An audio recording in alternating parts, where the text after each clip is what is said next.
الحمد لله نحمده ونستعينه ونستغفره ونؤمن به ونتوكل عليه ونعوذ بالله من شرور أنفسنا ومن سيئات أعمالنا من يهد الله فلا مضل له ومن يضلل فلا هادي له أشهد أن لا إله إلا الله وحده لا شريك له وأشهد أن سيدنا ونبينا ومولانا محمدا عبده ورسوله أرسله ربه بالحق بشيرا ونذيرا وداعيا إلى الله بإذنه وسراجا منيرا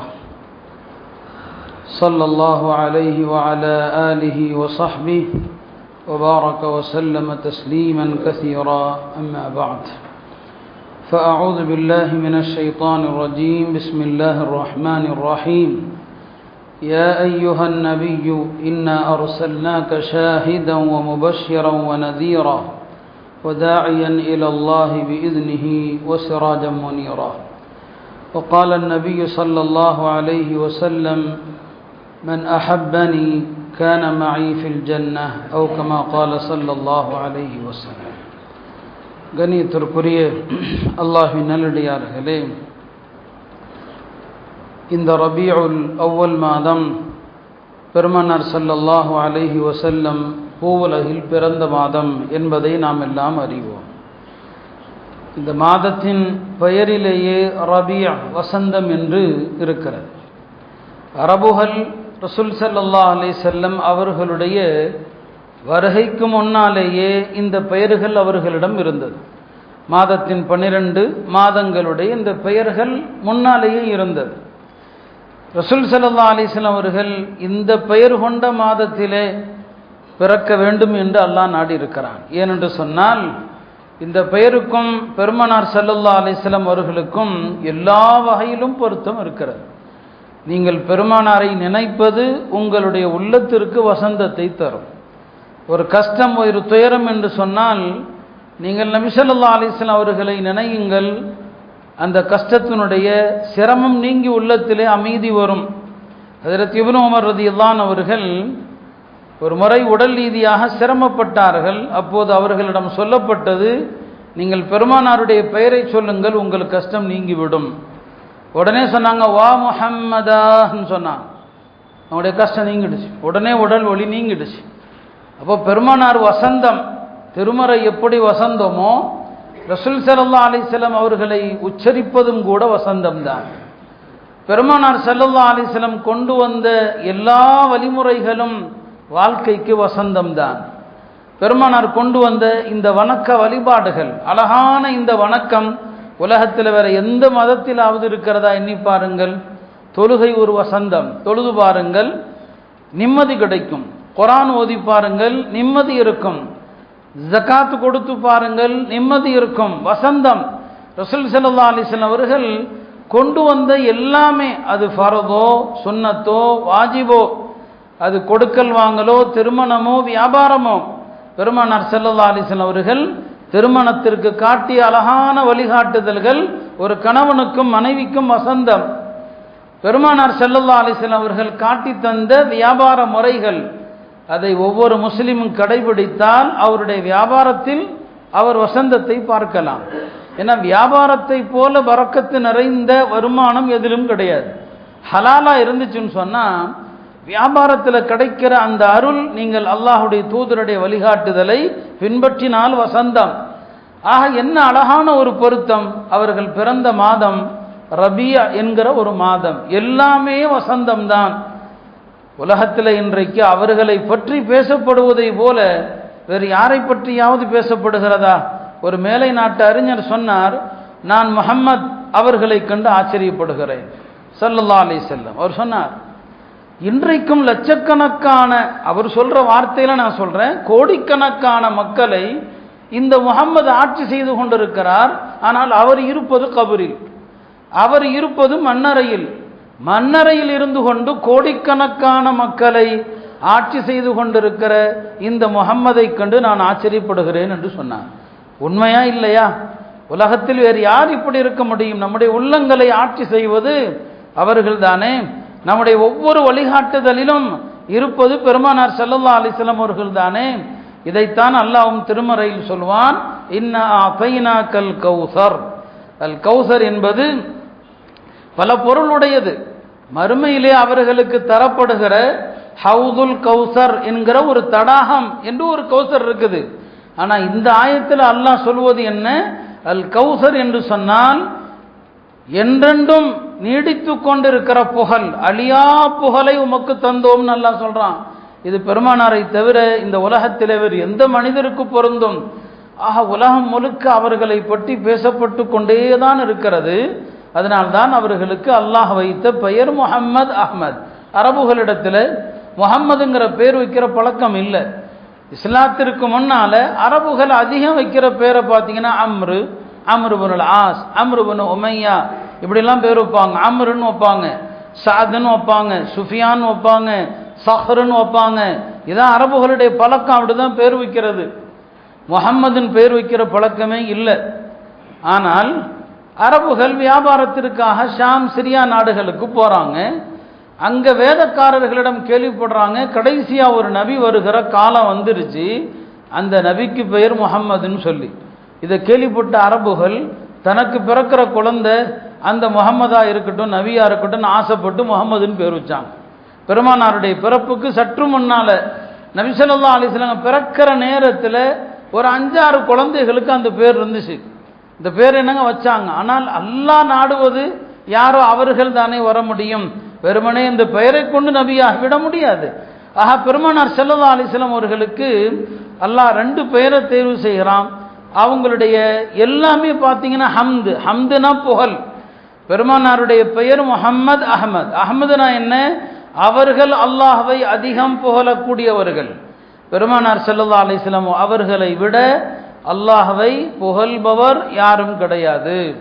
அவங்க அல்லாஹ்வை ரொம்ப புகழ்வாங்க, அல்லாஹ்வை புகழ்வதை விரும்புவார்கள். எனவே அவர்களை விட அல்லாஹ்வை புகழ்ந்த யாரும் இந்த உலகத்தில் இல்லை. அவங்க தொழுகையில் அல்லாஹ்வை எப்படியெல்லாம் புகழ்ந்திருக்கிறார்கள் என்று அந்த ஹதீஸுகளை சொல்ல ஆரம்பித்தால் தலைப்பு மாறி போயிடும். அவங்க ரொம்ப அல்லாஹ்வை புகழ்வதனால அவர்கள் அஹ்மத். முஹம்மதுனா என்ன? அவர்கள்தான் உலகத்திலேயே திரும்ப திரும்ப மீண்டும் மீண்டும் புகழப்பட்டு கொண்டே இருப்பவர்கள் என்று அர்த்தம். முந்தைய வேதங்களில் அல்லாஹ் அவர்களுக்கு அஹ்மத் என்று பெயர் சூட்டினான். திருமறையிலே அல்லாஹ் அவர்களுக்கு முஹம்மத் என்று பெயர் சூட்டினான். இந்த உம்மத், அவர்களை பின்பற்றுகிற உம்மத்துக்கு என்ன பெயர் தெரியுமா? தௌராத்திலும் இஞ்சிலும் ஹம்மாதூன். இந்த உம்மத்துடைய பேர் என்ன? ஹம்மாதூன். அல்லாஹ்வை அதிகம் புகழக்கூடியவர்கள் என்று இந்த உம்மத்துடைய பெயர். மறுமையிலே பெருமானார் ஸல்லல்லாஹு அலைஹி வஸல்லம் அவர்களுக்கு வழங்கப்படுகிற கொடிக்கு பெயர் என்ன? லிவா உல் ஹம்து. பெருமானாருக்கு தரப்படுகிற உயர் பதவி, அதற்கு பெயர் என்ன? மகாமும் மஹ்மூத். எந்த இடத்திலையும் இந்த ஹம்து என்பதை விட்டு இந்த உம்மத்தையும் பிரிக்க முடியாது, அல்லாஹுடைய திருத்தூதரையும் பிரிக்க முடியாது. அதான் அர்த்தம் அல் கௌசர். அல்லாஹ் பெருமானார் ஸல்லல்லாஹு அலைஹி வஸல்லம் அவர்களுக்கு கொடுத்த இந்த புகழை போல வேறு யாருக்கும் அல்லாஹ் அத்தகைய ஒரு புகழை கொடுக்கல. அதனால் அருமையானவர்களே, பெருமானார் ஸல்லல்லாஹு அலைஹி வஸல்லம் அவர்களை பற்றி பேசுவது என்பதே ஒரு இனிமையானதொரு விஷயம்தான். இந்த ரபியுல் அவ்வல் மாதத்திலே பெரியவர்கள் உலமாக்கள் எல்லாம் பெருமானாருடைய சீரத்தை, அழகான அவர்களுடைய சீரத்தை படிப்பாங்க, வாழ்க்கையை வரலாறு படிப்பாங்க. நான் பல தடவை சொல்லியிருக்கிறேன், அவங்களுடைய வாழ்க்கையை படிக்கிறது தான் மௌலிதுன்னு சொல்லுவாங்க.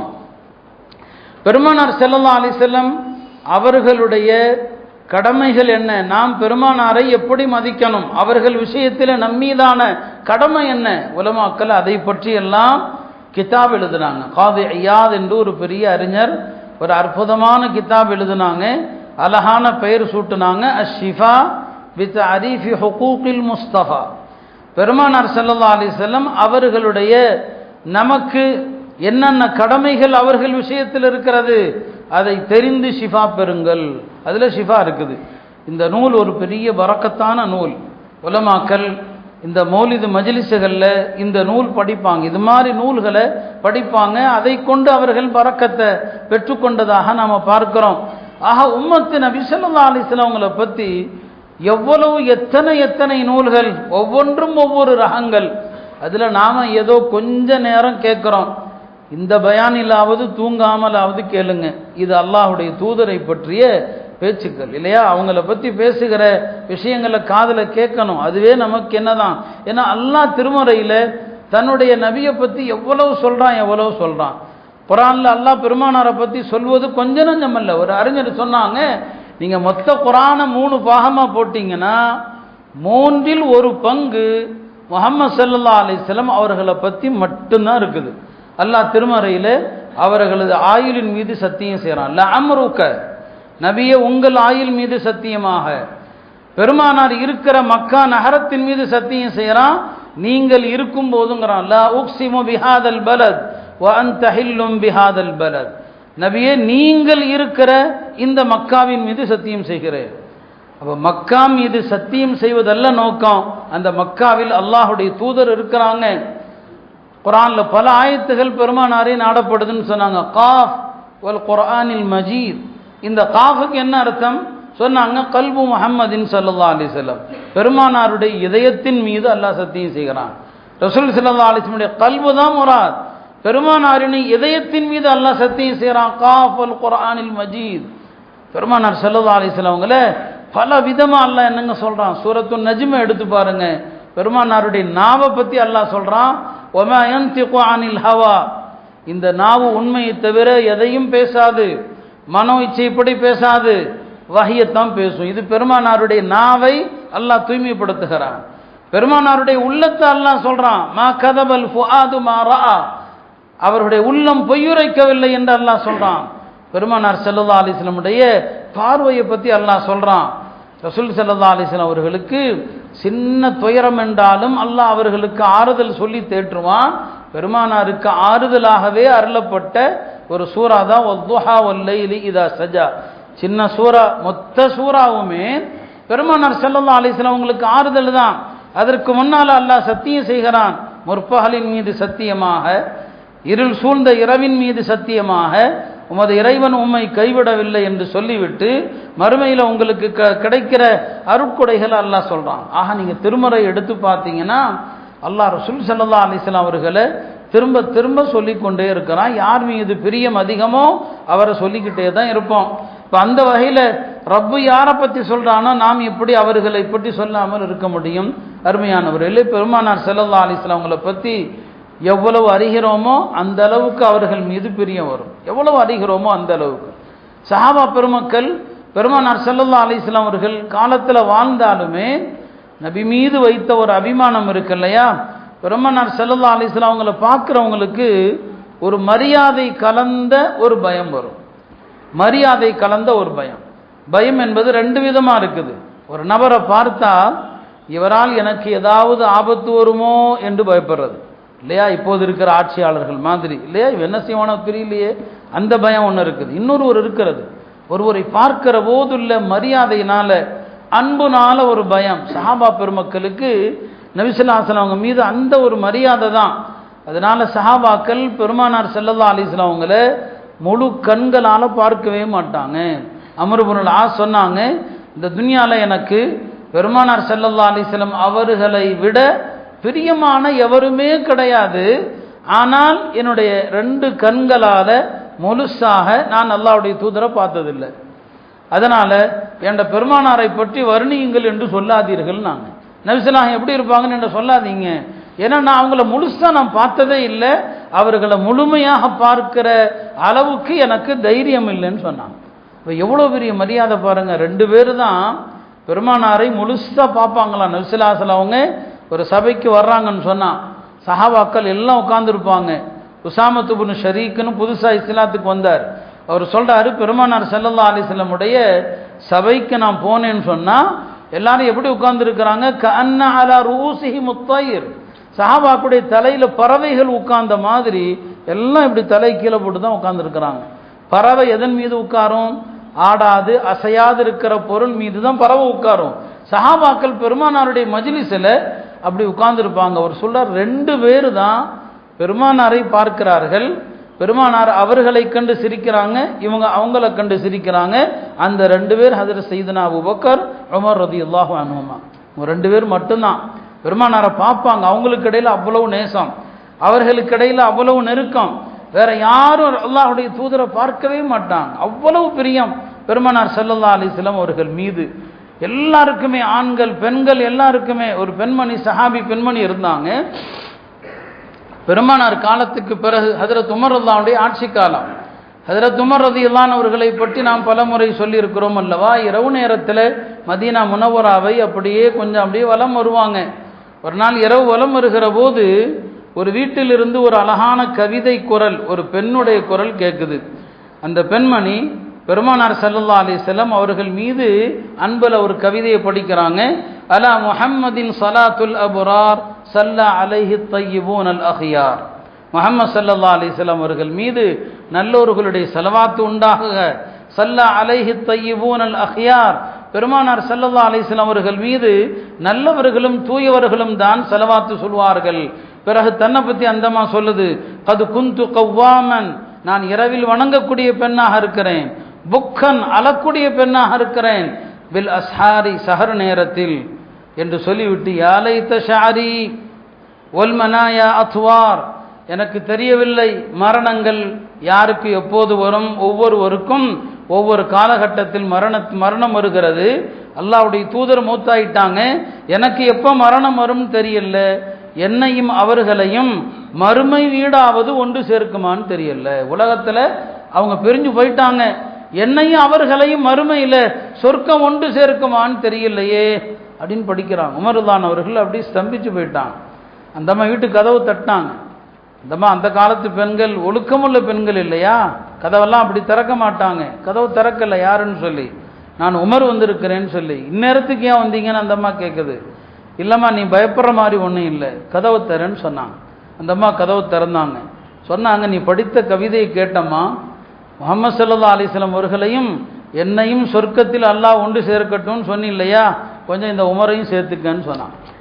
இந்த உமரையும் சேர்த்துக்க. அஸ்அலுக அன் துத்கிலீனி மஅகுமா, உங்கள் இருவரோடு இந்த உமரையும் சேர்த்து விடுமாறு அல்லாஹ்விடத்தில் நீ துஆ செய்யின்னு சொன்னாங்க. அந்த அம்மாவும் கவிதை படிச்சது. உமர ஃபக்ஃபிர் லஹு யா கஃபார், இறைவா இந்த உமரையும் நீ மன்னித்து அருள் புரிவாயாக என்று அந்த அம்மா துஆ செய்யும். அருமையானவர்களே, இப்படியெல்லாம் பெருமானார் இறந்து எத்தனையோ வருடங்கள் ஆன பிறகு இரவு நேரத்தில் வீட்டில் வேலை செய்கிற பெண்மணி பெருமானார் ஸல்லல்லாஹு அலைஹி வஸல்லம் நினைவுல அவங்கள எண்ணி கவிதைகள் படித்து கொண்டே இருக்கிறான். இதான் அந்த பெண்மணிகள், அந்த ஆண்கள் எல்லாம் அல்லாஹுடைய திருத்தூதர் மீது அவ்வளவு நேசம், அவ்வளவு பிரியம் வச்சிருந்தாங்க. அருமையானவர்களே, அப்படியானால் அந்த நபியின் நினைவுகளை நாம் எப்படி பேசாமலும் கடந்து போக முடியும்?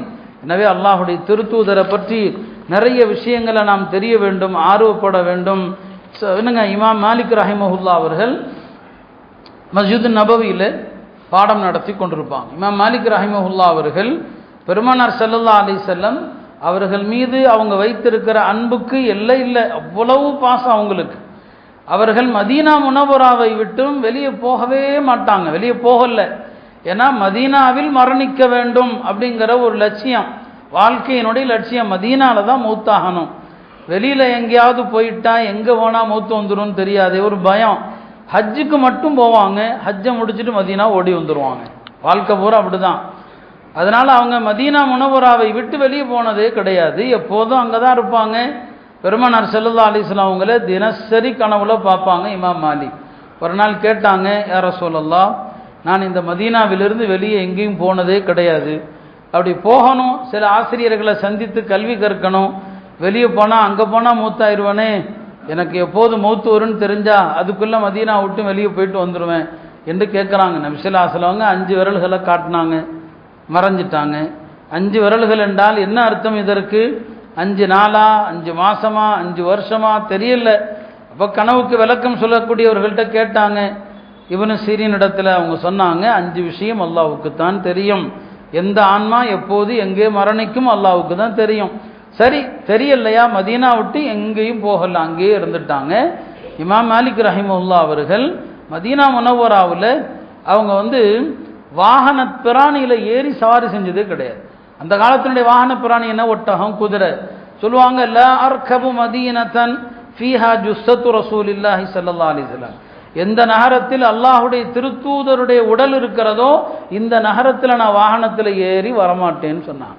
இன்றைக்கும் மதீனா போகிறோம், ஹஜ்ஜுக்கு உம்ராவுக்கு போகக்கூடியவர்கள். ஆனால் நாம் அல்லாஹுடைய தூதருடைய கண்ணியத்தை மரியாதையை ரொம்பவே என்ன செய்கிறோம், குறைக்கிறோம். இமாம் மாலிக் மஸ்ஜிது நபவியில் உட்கார்ந்துருக்கிற நேரத்தில் ஹலீஃபா அபு ஜாஃபர் மன்சூர் வர்றாங்க. அவர் ஹலீஃபா, அந்த காலத்தினுடைய ஹலீஃபா. இமாம் மாலிக் இடத்துல ஏதோ சட்டம் கேட்கும்போது கொஞ்சம் சவுண்டு கூடியது. இமாம் மாலிக் சொன்னாங்க, ஹலீஃபா அவர்களே, குரலை உயர்த்தி பேசாதீர்கள். திருமறையில் ஒரே சூறாவில் 3 வசனங்கள். அந்த 3 வசனங்களில் ஒரு கூட்டத்திற்கு பெருமானார் முன்னால் எப்படி நடக்க வேண்டும் என்று அல்லாஹ் ஒழுக்கத்தை கற்றுக் கொடுக்குறான். ஒரு கூட்டத்தை அல்லாஹ் புகழ்றான், ஒரு கூட்டத்தை அல்லாஹ் இகழ்றான். 3 ஆயத்தை சொன்னான். முதல் ஆயத்து என்ன?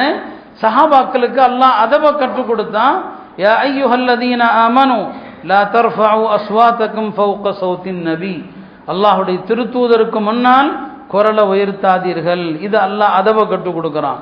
அடுத்த 2வது ஆயத்தில் பெருமானாருடைய அந்தஸ்து தெரியாம ரசூல் ஸல்லல்லாஹு அலைஹி வஸல்லம் அவங்களுக்கு முன்னால இயற்கையாகவே குரலை தாழ்த்தி பேசுவாங்க. ஹஜ்ரத் அபூபக்கர் மாதிரி எப்பவுமே அந்த ஆயத்து இறங்குறதுக்கு முன்னாலே மெதுவாக தான் பேசுவாங்க.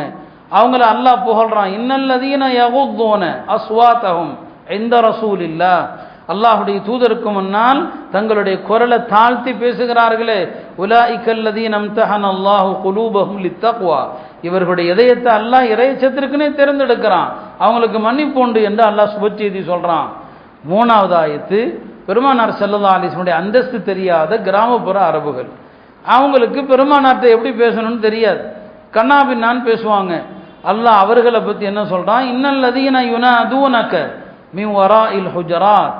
உங்களுடைய அறைகளுக்கு அப்பால் இருந்து உங்களை சத்தம் போட்டு கூப்பிடுறாங்க இல்லையா, அக்ஸருஹும் லா யாகிலூன். இவர்களை அதிகமானவர்கள் அறிவற்றவர்கள் சொல்றான். ஹலீஃபா அவர்களே, இந்த 3 ஆயத்தில் நீங்கள் பெருமானாருக்கு முன்னால் குரலை தாழ்த்தி பேசக்கூடியவர்களாக இருங்கள் சொல்லிவிட்டு சொன்னாங்க, பெருமானாரை கண்ணியப்படுத்துவது என்பது அவர்கள் ஹயாத்தாக இருந்தபோது எப்படி கட்டாயமோ அவர்கள் மரணித்த பிறகும் கட்டாயம் சொன்னாங்க. இப்போ இமாம் மாலிக் அவர்களை பார்த்து ஹலீஃபா ரொம்ப நன்றி சொன்னார். இமாம் அவர்களே, அல்லாஹ் உங்களுடைய அந்தஸ்தை உயர்த்தட்டும். அவர் ஜியாரத்துக்கு வந்திருக்கிறாரு. நான் ஜியாரத்துக்கு வந்த இடத்துல எப்படி துவா செய்யட்டும்? கிபிலாவை முன்னோக்கி துவா செய்யட்டுமா, பெருமானாருடைய கபரை நோக்கி துவா செய்யட்டுமான்னு சொன்னபோது சொன்னாங்க, இஸ்தக்பில் கபரஹு. பெருமானாருடைய கபரை முன்னோக்கி துவா செய்யுங்க. ஃபஇன்னஹு வஸீலத்துக வ வஸீலத்து அபீக ஆதம். அவர்கள்தான் உங்களுக்கும் வசீலா, உங்களுடைய தந்தை ஆதமுக்கும் வசீலா. இப்போ கபரை முன்னோக்கி தான் துவா செய்யணும். இப்போது அங்கு இருக்கக்கூடிய அரசு, அங்கு இருக்கக்கூடியவர்களுடைய சித்தாந்தம் சற்று வேறுபட்டது. நாம் அந்த சர்ச்சைக்கு போகல. அவர்கள் எல்லாவற்றையும் ஷிர்க்குன்னு சொல்லி மார்க்கத்தில் இருப்பதையும் கூட அனுமதிப்பதில்லை, அங்கீகரிக்கிறதில்லை.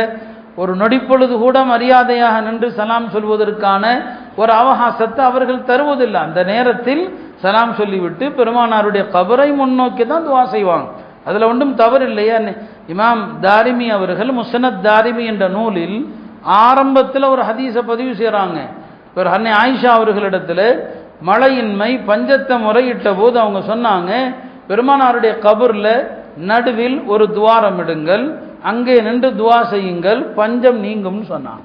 இப்போ இமாம் மாலிக் ரஹிமஹுல்லாஹ் சொன்னாங்க, கபரை நோக்கி துவா செய்யுங்க. நாம் சொல்ல வந்தது, பெருமானார் ஸல்லல்லாஹு அலைஹி வஸல்லம் அவர்களுடைய அந்த மஸ்ஜிது நபவியில் குரலை உயர்த்தக்கூடாது. இன்னைக்கு மஸ்ஜிது நபவியில் அந்த அதவை நாம் பேணி நடக்கிறோமா? பெருமானாருக்கு முன்னால் அந்த கண்ணியத்தை நாம் பேணுகிறோமா? எவ்வளவு தடவை சொன்னாலும் அங்கேயும் ஃபோனை கையில் வைக்கிறோம் இல்லையா? அது அல்லாஹுடைய திருத்தூதருக்கு முன்னால் நம்ம கடைபிடிக்கிற ஒழுக்கம் அல்ல. நல்லோர்கள், அறிஞர்கள் பெருமானாருடைய கபருக்கு முன்னால் அவங்களுடைய உணர்வுகள் எல்லாம் நம்ம வர்ணிக்கவே முடியாத வார்த்தையால். அல்லாஹ் அத்தகைய பிரியத்தை நமக்கு நசீவாக்கட்டும். அருமையானவர்களே, இப்படி ரசூல் ஸல்லல்லாஹு அலைஹி வஸல்லம் அவர்களுடைய அந்த பிரிய நமக்கு வேண்டும். மதீனாவுடைய மரணத்தை ஆசைப்பட்டமாறு பெருமானார் சொன்னான். துன்யாவில் வேற எங்கேயும் மனங்க மரணிக்கிறத ஆசைப்படணும்னு அப்படின்னு ஒன்று இல்லை. எல்லா ஊர்களும் சமந்தான் இல்லையா? எந்த ஊரில் யார் மரணித்தாலும் எல்லாம் சமந்தான். ஆனால் மதீனாவில் மரணிக்க ஆசைப்படுங்கன்னு சொன்னான் நபி ஸல்லல்லாஹு அலைஹி வஸல்லம். ஒரு முறை ஒரு சஹாபியுடைய கபரில் அடக்கத்தில் உட்கார்ந்துருக்கிறாங்க. அவங்க பொதுவாக அடக்கம் வந்தால் தொழுது விட்டு கபர் வரைக்கும் போவாங்க, கபரில் உட்காருவாங்க. சில நேரங்களில் அங்கே ஏதாவது நசீஹத்து செய்வாங்க. உட்கார்ந்துருக்கிறாங்க, அடக்க வேலைகள் நடந்துட்டுருக்குது. அங்கே ஒரு தோழர் வந்தார், வந்து சொன்னார், இந்த இறந்து போனவர் பிஸமல்ஜஉர் ரஜுலி அப்படின்னு சொல்லிவிட்டார். என்ன அர்த்தம்? இந்த ஆள் மோசமான மரணமாக மூத்தாகி விட்டாரேன்னு சொல்லிட்டார். மோசமான மரணமாகன்னு சொல்லி நபி ஸல்லல்லாஹு அலைஹி வஸல்லம் கண்டிக்கும் விதமாக என்ன சொன்னேன்னு கேட்டாங்க. உடனே அவர் சொன்ன யார சொல்லதான், நான் தப்பான அர்த்தத்தில் சொல்லல, இவர் உள்ளூரில் மூத்தா போயிட்டாரு, அல்லாஹ்வுடைய பாதையில் போய் ஷஹீதாகல்ல, அது சிறந்த மரணம் இல்லையா? அல்லாஹ்வுடைய பாதையில் போய் மௌத்தாகல்லையே, நான் அதைத்தான் நான் குறிப்பிட்டேன், நான் தப்பான அர்த்தத்தில் சொல்லலைன்னு சொன்னாங்க. உடனே நபி ஸல்லல்லாஹு அலைஹி வஸல்லம் அவங்க சொன்னாங்க, அப்படியா, சரி, நீ எந்த கருத்தில் வேணாலும் சொல்லட்டும், நான் சொல்வதை கேள். ஒரு நகரத்தில் மரணிக்க வேண்டும் என்று நான் ஆசைப்படுகிற ஒரு நகரம் உண்டென்றால் அது மதீனான்னு சொன்னாங்க. தன்னை பற்றி நானே ஆசைப்படுறேன், இங்கே தான் நான் மூத்தாகணும் என்று. ஏன்னா அவர்கள் கடைசியில் எங்கே மரணிப்பாங்க? அல்லாஹ்வுடைய நாட்டம் தானே, அது அறிவிக்கப்பட்ட பிறகு தெரியும். சொல்கிறாங்க, நான் மரணிக்க ஆசைப்படுகிற ஒரு நகரம் உண்டென்றால் இந்த மதீனா நகரம்தான். மதீனாவை விட்டுட்டு பெருமானார் எங்கேயும் போகணும்னு நினைக்கவே இல்லை. மக்கா வெற்றி கொள்ளப்பட்ட நேரத்தில், மக்கா வெற்றி 8ஆம் ஆண்டு, அன்சாரிகளுக்கெல்லாம் உள்ளபடியே ஒரு கவலை வந்துருச்சு. மக்கா என்னதான் இருந்தாலும் பெருமானாருடைய சொந்த ஊர் இல்லையா?